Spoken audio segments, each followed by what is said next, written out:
What's up, everybody, and welcome back to Fireside Giants. I'm your host, Anthony Rivardo, joined by my co-host, Alex Wilson. And the New York Giants hold the number one overall pick in the NFL draft for now. Of course, it's just for now. There's still a month left to play in the season. But right now, thanks to the Tennessee Titans and the New Orleans Saints picking up big wins on Sunday afternoon, the Giants are currently picking first overall. Wouldn't that be fantastic? Yeah, shout out Shador. Wouldn't that be great if the Giants actually had the number one pick for once? All of the pain, all of the suffering, all of the misery, and somehow, some way, we always get screwed out of having the first overall pick. We're always picking third overall, sixth overall, or somewhere in between there. But this time around, right now, for the time being, Giants are picking first overall, and there is a chance that they do wind up with the number one overall pick in April's draft. And that's what we're going to talk about. What do we do if we do land the number one overall pick? What should the Giants do? We've come up with 3 mock draft scenarios that we're going to go ahead and break down the pros and cons on each of them and give you guys our take on what we think is the best course of action for the New York Giants if they do land the top pick in April's draft. So before we get into it, Alex, how you doing today, my friend? And how are you feeling now that the Giants are temporarily locked into the first overall pick? Oh, I'm doing fantastic today, good sir. The Giants, for the first time in their history, have the first overall pick for now.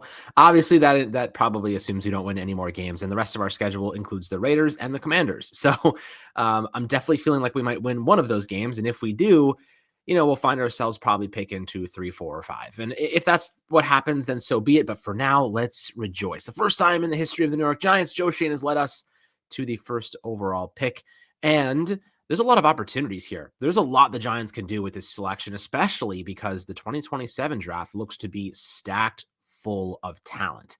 And no matter really what happens, there's going to be some opportunities to sit still, to trade back, to do this, to do that, add a playmaker. They're going to have a lot of options at their disposal, whether or not they win another game or lose out the rest of the way. So, looking at the situation at hand, Giants got a lot of opportunity here. Listen, if I'm John Mara, I'm still firing Joe Schoen. I'm still firing. Obviously, Brian Dable's gone. I'm cleaning house because this is the most attractive destination for the top of the freaking pile when it comes to head coaching candidates and when it comes to general manager candidates. You got Jackson Dart. You're equipped with a top 5 pick, potentially first overall pick. You got lots of money in the future, and you got some talent to work with from the past regime. So, you're going to be able to get the cream of the crop. And I think that ultimately is a kind of perspective that should resonate, and it should sway the opinion of ownership. We got a really good situation. We can go get the best, most, kind of, I guess you could say, justifiable acquisitions and hires based on their resumes, at the top of the market. And that's a unique position to be in. I'm excited to kind of dive into what this draft could potentially look like and what the Giants can do here. Yeah, me too. I'm really excited for this. And so we're going to start off with scenario number 1. And this is going to be taking the best defensive player available. Right now, the New York Giants have one of the worst defenses in football. In fact, they rank 31st in rush defense, right? Their run defense in particular is terrible. And if you're looking across the board at all of the top consensus players in the draft, well, Pro Football Focus has a very interesting player, number 1 overall on their board, who maybe at first doesn't sound like a perfect fit for the New York Giants, but the more you discuss it, and we're going to, you might realize he could make quite a lot of sense, and that's going to be Miami edge rusher here on the NFL Draft Big Board, Ruben Bain Jr. Now, here's the thing. There's pros and there's cons to this one. Let's start with the pros, Alex. Pros, you are fixing your run defense with Ruben Bain Jr. What I really like about Ruben Bain Jr., Alex, he is big, okay? This is a girthy beast here, man. You're talking about 6'3", 270 pounds of pure power on the edge. Why is this different from drafting Abdul Carter or Kayvon Thibodeau with a top 5 pick? Because those guys play down in that 240 to 250 range. Ruben Bain is a big 270-pound edge setter, kind of like that Jadeveon Clowney archetype. He's a big dude. So Scenario number 1, take the best defensive player available. But what does that mean? Probably means you have to trade away Kayvon Thibodeau. So let's go over the pros on this one, Alex. Why could that potentially be an attractive option for you? The Giants taking the top pass rusher on the board, Ruben Bain, and potentially trading away Kayvon Thibodeau. Yeah, this is one that I'm sure a lot of people are rushing to the comment section right now saying, why would we do that? What? Why? No. Well, the Giants' biggest weakness is stopping the run, and they don't have edge rushers that can do that at a very, very high level. This guy, like you said, I mean, look, PFF may have his weight as 0, but I promise you he's not 0 pounds. He's probably more like 270 or 280. He's a massive human being. This is a player that redefines one of your edges, right? I mean, you still have Brian Burns, you still have Abdul Carter, but this also opens up Abdul Carter's entire game. Because you can now say, all right, Abdul, we're not going to use you as an off-ball linebacker. We're not even going to use you exclusively off the edge. Let's use you like Micah Parsons. Let's get you over the zero technique. Let's put you out wide. Let's blitz you off the edge. Let's do crazy things with you and make sure every offensive coordinator is freaking having nightmares before every game because they don't know what they're going to do with this weapon.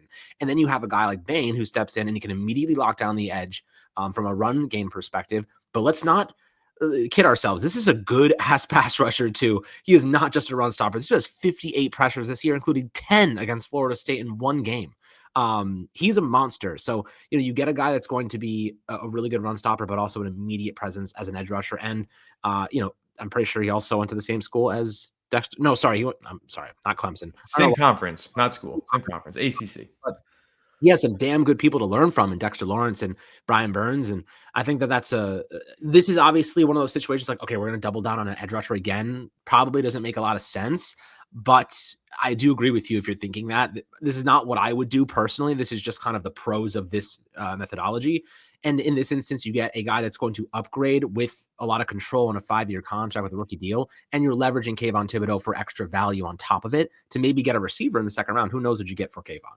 Exactly. Yeah, we're going to talk about the cons as well, and among them is going to be trading away Kayvon Thibodeau, because you can look at that as a pro or you can look at it as a con. But let me break that down in particular. Right now, Kayvon Thibodeau is entering the final year of his contract, and it's a 5th-year option, fully guaranteed $15 million salary. That's a lot to put on the Giants' books next year for a player who I don't think they're necessarily convicted in. I don't think that they feel like they want Kayvon definitely around long term. I don't think that they're necessarily against it, but they're asking him to go into 2026 and prove it before they extend him. It's very unlikely that they extend him this offseason. So they could ask him to prove it, or they could trade him away, probably yield a top 100 draft pick in return for Kayvon Thibodeau, have him prove it somewhere else, no longer the Giants' conundrum, and then they just get a better run-setting edge rusher in replacement.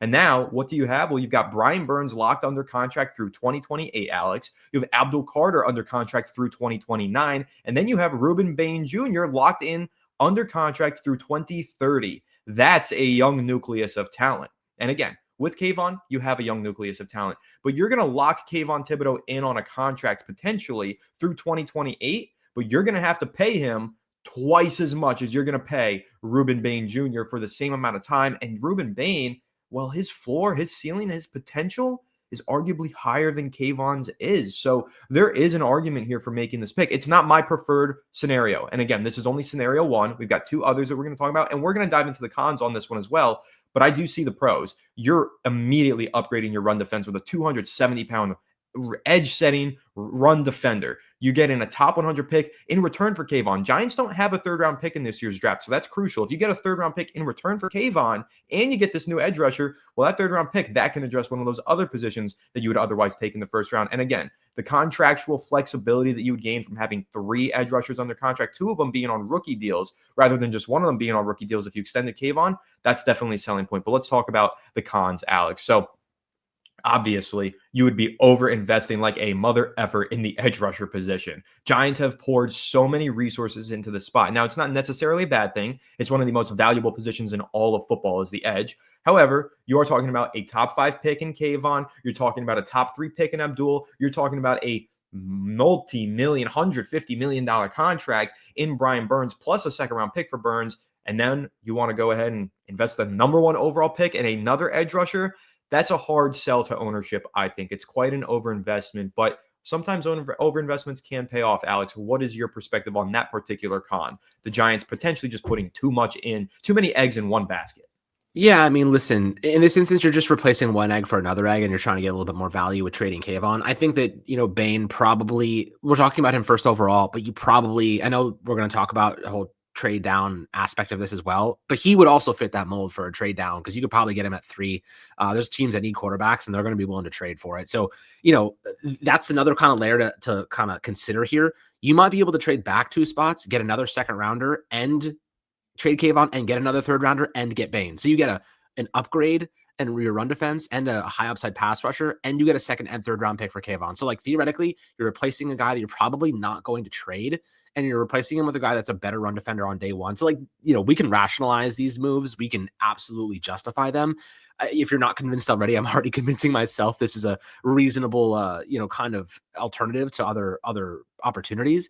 But the negatives are clearly you just went and gave the third overall pick to Abdul Carter. You just spent that pick on Abdul Carter. You just went and traded for Brian Burns last offseason. No, 2 previous off seasons ago. So you've done a lot to address that front. And I'd be willing to say that the coaching will probably make up the difference. If we have better defensive coaching, they'll make this team better. They'll make this run defense better. You don't necessarily need Bane. But I will say this. You want to know what a quarterback's best friend is? An elite freaking defense. Go ask the guys who played in yesterday's game. I mean, I guess in this instance, that's actually wrong because the Chiefs dropped multiple passes and the defense balled out and gave them a chance to win.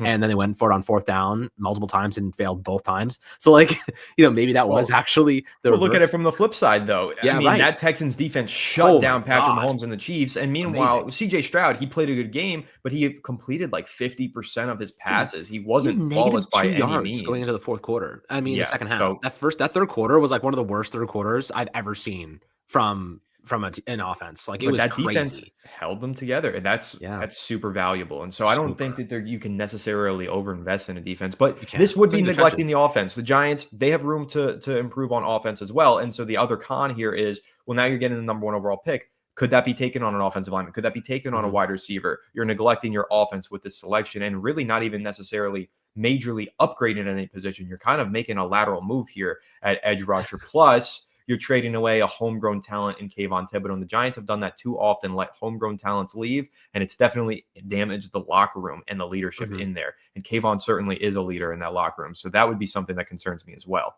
Yeah, I do think that letting him go, causes other problems, but someone's going to have to go, right? It's either going to be him or it's going to be Wandale or it's going to be Flott or somebody else, right? So, like, no matter what, the Giants are going to have to let go of a homegrown talent. It's just a matter of which one is the most valuable. That's also partially why I do advocate for extending Wandale Robinson, because it allows you to do moves like this. It allows you to say, okay, we don't need to force a receiver. We could trade Kayvon and get Bane. That's a totally reasonable alternative now. Or going for an offensive lineman or going for Caleb Downs. Like, now other options become reasonable. They become acceptable because your offense has been addressed. But also, you could also argue it's also stayed the same. So that's another perspective, because we brought Slayton back. They kind of labeled it an upgrade, and then things changed except for Jackson Dart. So and that's going to segue us into mock draft scenario number 2, which we're going to get to. But I want to clarify on scenario 1. We picked Ruben Bain here just because right now he's ranked number 1 on the Pro Football Focus big board, and we wanted to explore the possibility of bringing in an edge rusher while trading one away, because the Giants do have a surplus there with Kayvon Thibodeau. So that's why we wanted to explore that. But I will say this. The same scenario could be applied if the Giants take Caleb Downs here, because we said the scenario was best defensive player available. That could be Caleb Downs, safety, who really is like a Derwin James type. He'll get up in the box. He'll make plays as a linebacker. He'll go as a deep safety. Caleb Downs is a special talent, the Ohio State safety, if you're not familiar with him. And we're going to do a whole video breaking him down soon enough. So is Arvell Reese. He's the linebacker out of Ohio State. Giants have had issues at linebacker my entire life, basically.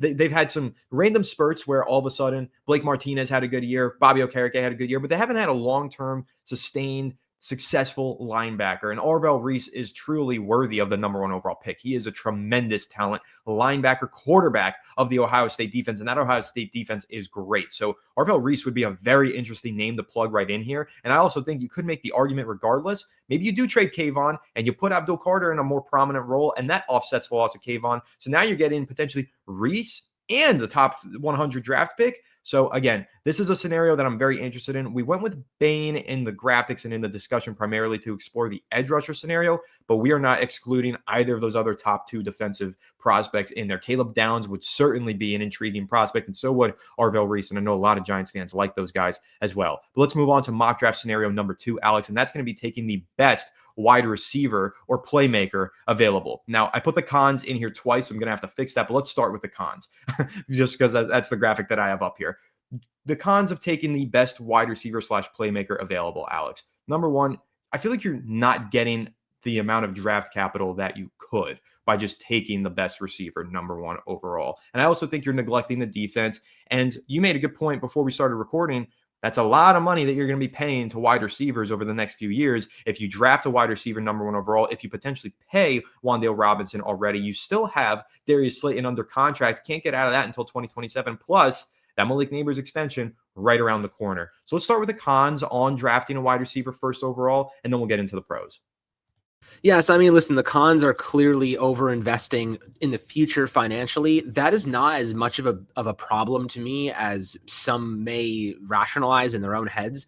You deal with those problems when they come up. You know what I mean? Football is a game of attrition. You're going to lose players. What happens if Neighbors tears his ACL again? Are you paying Neighbors? You know what I mean? Like, we're going to deal, we don't want to think about problems that we have to deal with 3 or 4 years down the line because they're not relevant right now.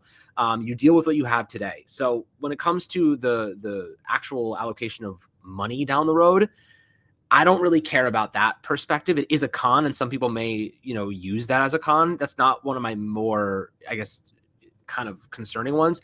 My more concerning one is that it may take away our ability to upgrade a different spot that is legitimately a weakness. Is wide receiver, if you keep Wan'Dale Robinson, you don't need to draft another wide receiver.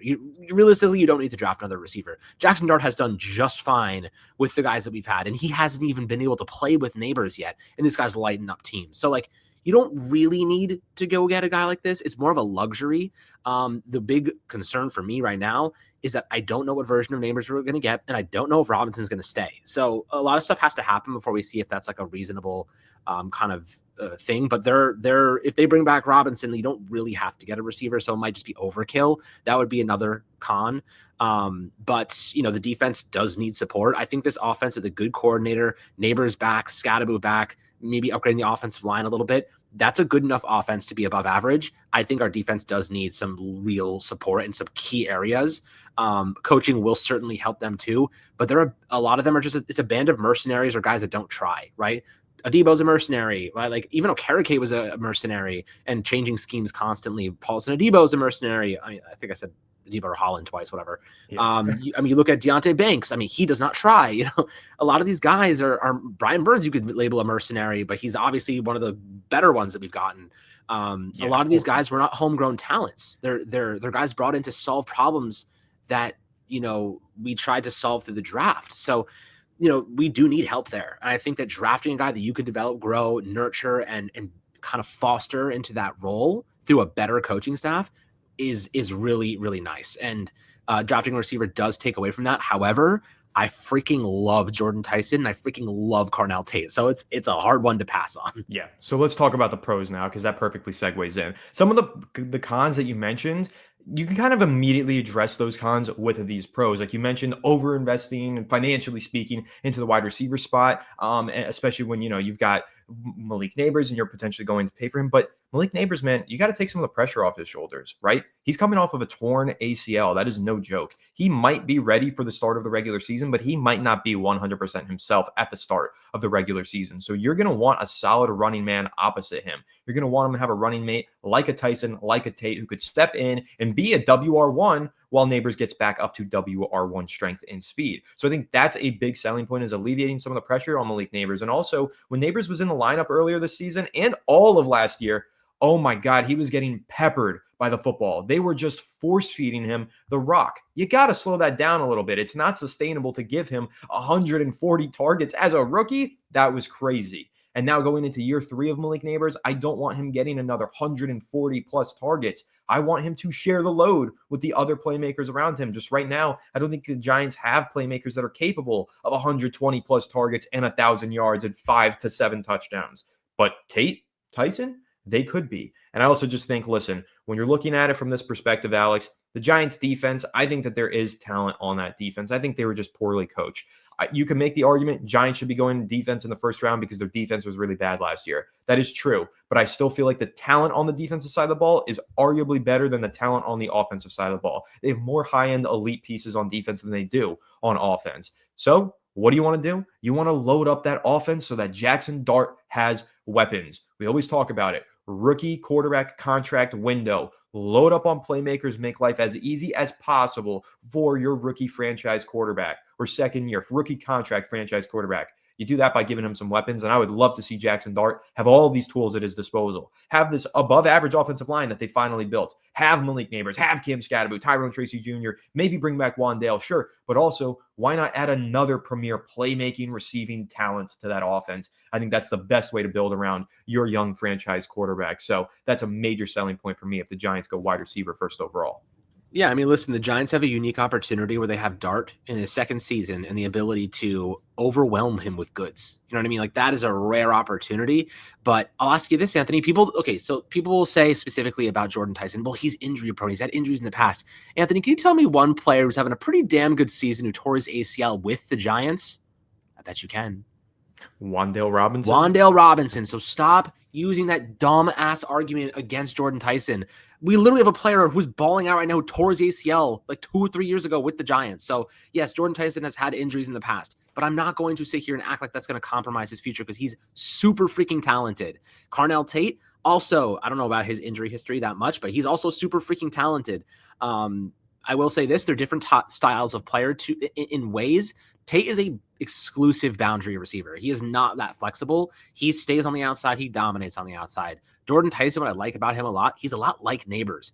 Unbelievable 50-50 catch guy. He works inside and out. I think he spent about 30% of his snaps this year, maybe a little bit less in the slot, about 70% around that range on the boundary. He is unbelievable after the catch. He's got phenomenal hands, really good. I mean, he's an athlete. This is a star. Like, he screams WR1 to me. Tate, I do think he has that level of upside, but Jordan Tyson, minus the injury concerns, which not that much of a concern to me, is just that freaking good. Like, I do think he's going to be a legitimate star in this league.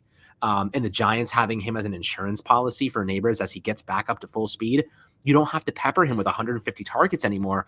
The targets are going to naturally go to other players. Like, you have such talented pieces on this team, but most importantly, the Giants need receivers who catch the damn ball. Jordan Tyson and Carnell Tate catch the damn ball, and that is so important to an offense that has really struggled with drops. Theo Johnson, even Wandale at times. Neighbors has had drop problems as well, and then you have Slayton and Hyde who can't catch a freaking cold. So it's like, you got to prepare for that. You got to get guys who can catch the rock and come up big in third down situations. Why do you think we love Isaiah Hodgins? Because the guy doesn't drop the ball. So, that's kind of another element to consider here. Yes, it's overkilling at receiver if you also bring back Wandale, but if you don't, and there's a good chance he doesn't get extended, you're staring at an answer, and you're staring at an answer that's even better. So that's definitely a selling point.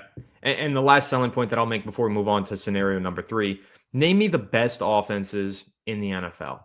They've all got more than one elite playmaker. Name me an offense that you really like to watch, Alex. How about the Bengals? The Rams, Puka Nacua and Kyron Williams, and a bunch of other solid Adams, playmakers. Devontae Adams, how did he slip my mind? He's been so good this year. Ageless wonder right there. Yeah, Devontae Adams and Puka, they've got a running mate. Number 1 receiver, number 1B receiver. Think about the Eagles. How did they win a Super Bowl? A.J. Brown, Devontae Smith, and Saquon Barkley. They had 3 elite playmakers. You look across the board, Jamar Chase, Higgins, Dallas, George Pickens, and CeeDee Lamb. They had a great offense last year. It was too reliant on CeeDee Lamb. So what did they say?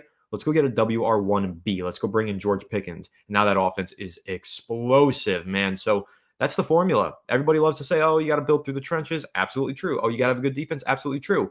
You could be a good team with those pieces. To be an elite team, you need 2 elite playmakers with your franchise quarterback. That's the new formula in the NFL. So that's something that the Giants need to replicate. And that's why I'm a big advocate for taking a wide receiver in the first round, whether that's with the number 1 overall pick or if they finish 5th overall or if they traded down. Let's go ahead and get into that one, Alex. What if the New York Giants traded down?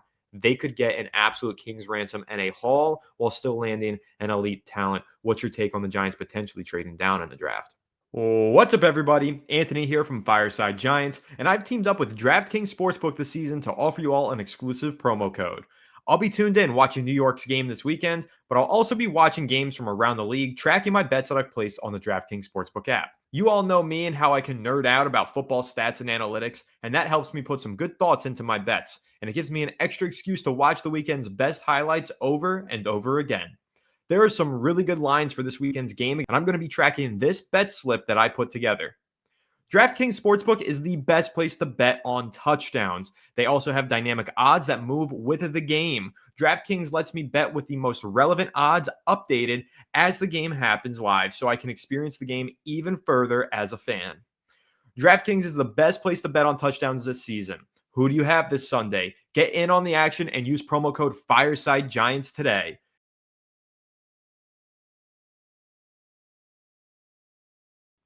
I think this is the most realistic thing the Giants will probably end up doing, unless there's a player they simply cannot say no to. If they're drafting first overall, they're 100% going to trade back because they can still get the BPA on the board and get extra picks in addition because the Jets need a quarterback. I mean, you list even the Saints. I think Tyler Shuck actually has looked decent lately, which is surprising. But they're even Arizona. Who knows what they're going to do with Kyler Murray? Like, maybe they love Jacoby Brissett. Who knows? There's teams out there that need quarterbacks, the Jets being the number one option, and they have a lot of draft capital. So the Giants will definitely be moving back if they're drafting first overall. Even if they're drafting third overall, you can move back a spot or two, still get Tyson Tate or even Caleb Downs or Reuben Bain. So, they have a pretty strong position to sit from right now and say to themselves, well, we can situate ourselves to capitalize in 2027 when the draft class is going to be generational. But at the same time, get the player we really like. It's not often you get both of those things. This is what Howie Roseman would do. He'd say, okay, how can I get the player I really want, but also add draft capital so that way I'm a really good freaking team and I have the picks to reinforce it and replace guys. So I think that that's really what the next GM's task should be. And I think there will be a new GM. It's just going to be a matter of where they come from, what their philosophies are, but it should be predicated on being a winning club, but also just stacking assets to use in the future. And this is a really good opportunity to do so. I think trading down is probably what the Giants end up doing. I do too, if they get the right offer. Of course, it's so contingent on do they get the right offer. And we'll talk about that in the cons aspect of this, but the pros are so obvious. You're trading down in this draft, you're still going to land inside the top 15. It's not like you're going to trade 20 spots down the board. You could trade maybe 10 spots down the board, still have a top 10 pick, and maybe now you have a 2027 first round draft pick in addition to the one you already own. So you could get such incredible value. You could potentially yield 2 top 10 picks out of just this number 1 overall pick. And again, it's contingent on teams needing a quarterback. We'll get into that, but the Giants don't need a quarterback. That's the big point here is when you're picking first overall, when you trade up the first overall, what are you picking? What do you want? A quarterback. The Giants don't want a quarterback. They've got Jackson Dart. They're good. So now you just are load up with assets and build around that franchise quarterback. That's how you're supposed to do it. And the Giants could legitimately get a king's ransom of draft capital. They could get potentially a 2027 first round pick, but also that third round pick that they sacrificed to move up and get Jackson Dart, you're getting that back and then some by trading down from first overall. Even if you only trade down a few spots, at the very least, you're recouping that third round pick. And that is so valuable for the Giants, especially if a new GM comes in and actually knows how to hit on third round picks. That would be extra valuable. But again, you're getting all this extra draft capital. You're getting so many resources. You could rebuild your roster overnight. You could address all of your needs in 2 draft classes rather than just taking one top prospect in this draft. And what that does for you, man, addressing all those multiple needs, that really speeds up your process of your rebuild. Look at the Chicago Bears. When they traded down with the Carolina Panthers, got all those extra draft picks, that allowed them next year. Now they take Caleb Williams, but they also take Roma Dunze. That's the extra draft pick that they had. And they get all this other capital. Boom. Now they're one of the best teams. Not a best performance yesterday afternoon, but still, the Chicago Bears are one of the best teams in the NFC. And a lot of that could directly branched off from that trade down that they had in that 2023 NFL draft to give the Panthers the opportunity to take Bryce Young first overall. So that's a blueprint. And there's many other blueprints like it. You can find so many examples where teams traded down and they took all that draft capital and they built a contending roster out of it. So this is my favorite draft scenario for the Giants. If I had to pick, take an offensive player first overall, take a defensive player first overall, or trade down from first overall, I'm taking scenario 3, man. Trading down, to me, the most enticing of all of them. I would agree. And there's going to be a lot of teams that need quarterbacks. I mean, think about it. If we're drafting above the Raiders, we don't know what their plan is with Geno Smith. He just, got hurt again. They're going to have a new head coach, maybe a new GM. Who knows what happens there? You still have the Jets. You still have Arizona. You still have Miami. Who knows what Tua's future is? You have, let's see who else. You have Pittsburgh. Like, what's Aaron Rodgers up to? You have, let's see. I think there's one more. No, I guess not. Maybe there's not that many other more. You said Cleveland? That's still 4 or 5 teams. Cleveland. I mean, I imagine they like Shooter right now, but obviously the jury's still out. I'd say there's going to be 3 to The 5 teams. Saints for The now, Saints, like Tyler Tyler Shuck, who Shuck. Let's knows? see though. Who Kellen knows? Moore's doing his genius with Tyler Shuck, 2 rushing touchdowns yesterday. So, they're making it work, but there's 3 to 5 teams that could realistically be in the field for a quarterback. And the Giants, in this instance, you basically like, okay, who's got the best offer? Simple as that. Whoever's got the best offer, that's who I'm picking. I don't really care where we're going. I don't really care what draft pick. We want a first round pick in 2027 because the truth of the matter is they should be able to get one for the quarterback that a team that everyone wants. We saw kind of how the Indiana, there's so many interesting quarterbacks in this draft class. Maybe not a ton, but maybe 1 or 2 they're like worthwhile taking a chance on like that and trading up for. But the Giants have a chance to get themselves a first round pick in one of the most exciting drafts in football. But how about this, Anthony? Why couldn't the Giants, let's say the Giants traded back through 2 or 3 spots. They didn't get a first round pick, but they got a second, maybe they got a second round pick. You could say, okay, let's take that second round pick and go trade. You don't even have to use the second round pick. You could trade it for another player. You could trade it to another team to get a proven commodity. Like, you can get really creative. The more assets you have, the more creative you can be. If you walk away with Caleb Downs, Jordan Tyson, Carnell Tate, Ruben Bain, or I forget what the other guy's name was. What was his name from Carvel Ohio Reese. State? Carvel Carvel, Reese. yeah, Arvell Reese. So like you go after him, you can get any of those guys, and you could walk Said away with a Carvel. Carvel Reese, bro. This guy's making freaking Ice Fudgy the cream Whales out Reese. here. He's making Fudgy the Whales, bro. Honestly, we kind of need a Fudgy the Whale person in the Giants facilities, so not a bad option. I will say this to end my rant. The more assets you have, the better position you are. The Giants have a chance to get creative, be in an advantageous position, and still walk away with an impact player that is the highest on their board. Very, very unique, which is also why I 100% support cleaning the hell out of this house and getting the best possible GM and head coach that you could possibly find on this open market, because this is going to be the most attractive destination out there. It's just, that is it. Like, there's no, everyone wants to work with Jackson. You heard what Mike McCarthy said the other day? That guy is a star. I would love to work with him. Everybody is going to be lining up to work with this dude. So that's our advantage, man. We have a golden ticket. Do not burn it to the ground, John. Please, I'm begging you. Just don't let us use the ticket. Yeah, I'd love to see a different GM cash in on that ticket, of course. As my most recent episode indicated, everybody who tuned in and saw my GM breakdowns. I went over 3 general managers that the Giants could potentially consider if they do fire Joe Schoen. Go check out that episode. A lot of great info on there on 3 of the top candidates out of house, and I did 2 in-house candidates, which Alex is going to be like, what? In-house candidates? They weren't legitimate candidates. But before we do wrap up, let's talk about the cons. No, absolutely not. Let's talk about the cons, though, of trading down from the first overall pick before we get out of here. And let's discuss some of the reasons why maybe the Giants wouldn't want to trade down, maybe why they would stick and pick first overall. Well, of course, if you're first overall, you are getting the best player in the draft class. You can pick the number 1 ranked consensus prospect. If you trade down, you probably don't get that. That's something that might deter the Giants, because they might say, hey, you know what? Especially if it's a new GM, he might say, hey, look, I just got to get this first pick right. I got to get this pick right, and then the rest will fall into place. And let me make sure I hit on number 1 overall in my first draft. And then maybe they don't want to trade down as a result. That's totally an argument that you can make. Also, there might not be teams bidding high enough for a quarterback this year. You mentioned it, Alex. There are several teams that could be in the market for a quarterback, but that doesn't mean that they all will be. Some of them, like the Dolphins, for example, they could decide to run it back with Tua.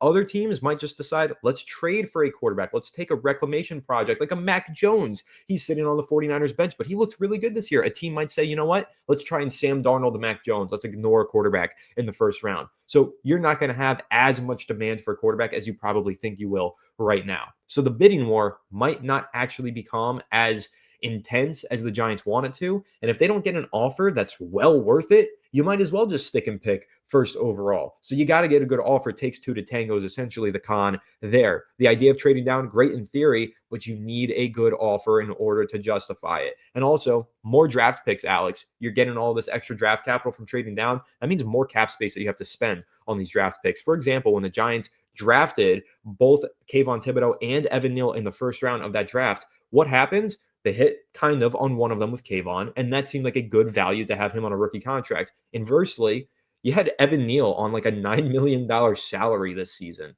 That's awful. And that's just the reality of drafting a lot of first-round picks and just drafting a lot of players in general. Sometimes you're getting good players on cheap contracts. Other times, you might slightly be overpaying and having to add more guys to your roster and allocate more cap space to your draft class, which isn't always an easy thing to do. So those are kind of the three big cons. But in my opinion here, Alex, the pros far outweigh the cons in a potential trade down from the first overall pick. 100%. I'm not even like, more picks cost more, yes, but you're going to have to replace that, need potentially in free agency for even more money. So I'm not really too concerned about that. In addition, you said there might not be a team bidding high enough for a quarterback this year. That is the most reasonable con in this, because like, you just don't know. But I don't know, man. Like that kid out of Indiana looked pretty freaking good. I watched him. I think he's got it. I think he's got it. He's got the ability to run. He can do stuff off script. He's intuitive. He's accurate. He's got a good arm. I think he's number one overall material, to be honest with you. So, and we've been watching a lot of quarterbacks over the last couple of years, Anthony, and I can say pretty confidently we've been spot on with our evaluations of these quarterbacks. Yes, we're not professionals. I acknowledge that, but I mean, we've loved the guys that we've loved have all gone on to be stars. So I think that's pretty, at least gives us a little bit of credibility. And I think that kid, Mendoza looks phenomenal. So I don't know. I have to watch more, and I think he's going to be up there as a number one overall pick. And there's going to be a team of calling, man. The Jets are going to be a calling for him. I promise you. And they're stacked with draft capital, and I want some of that Sauce Gardner capital, man. I want some of that Quinnen Williams stock.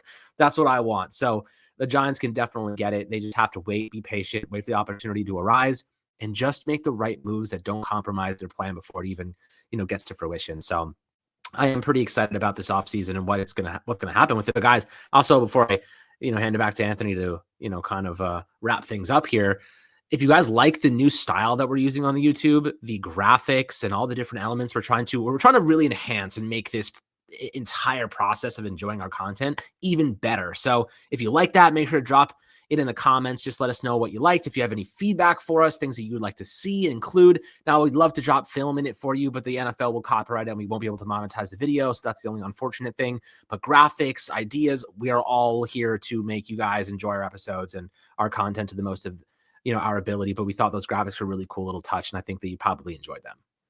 Yeah, we're just trying to make this as enjoyable as possible for all of you. I know I saw a recent comment of somebody saying, thank you guys for listening to us, and you're welcome. We love listening to you. We love taking your feedback and applying that to this channel. I say it all the time. Our channel is really your channel. We want the audience, the viewers, the subscribers, the commenters. We want you guys to dictate the content. We want you guys to decide what you're going to see. That's how I want it to be. If you want to see something, that's what you're going to see. We're not going to show you stuff that you don't want to see. So that's essentially what it is. So definitely leave back any feedback that you have for us. We've been putting a lot of extra effort into enhancing the podcast and making it look as great as possible. And anything else that you guys have as an idea, as a request, just drop it below and we will do everything we can to adhere to those requests and make this content as perfected as we possibly can. So even though the Giants stink, Fireside Giants does not stink. We will never let it stink. We will make this the best Giants channel. God willing, this will be the best Giants content that you ever watch. That's our goal every day that we strive for. So we do appreciate everybody tuning in. Again, like I said, if you want more info on the GMs, we've seen a lot of comments asking about general managers. Go check out the last episode and hear what I had to say about 3 of the top general manager candidates. We're going to do more draft discussions, more in-season discussions now that we're coming out of the bye week. Plenty more content on the way here on Fireside Giants. So make sure to leave a like if you enjoyed, subscribe to the channel if you're new, and ring the bell so you don't miss an episode. Comment your thoughts down below in the comment section. Listen to Apple or Spotify, make sure to leave us a 5-star review, and go ahead and follow us on all of our social media channels at Fireside Giants. Without further ado, Alex likes when I get real fast with it. Without further ado, we'll catch you all in the next one. Have a good one, and let's go New York Giants.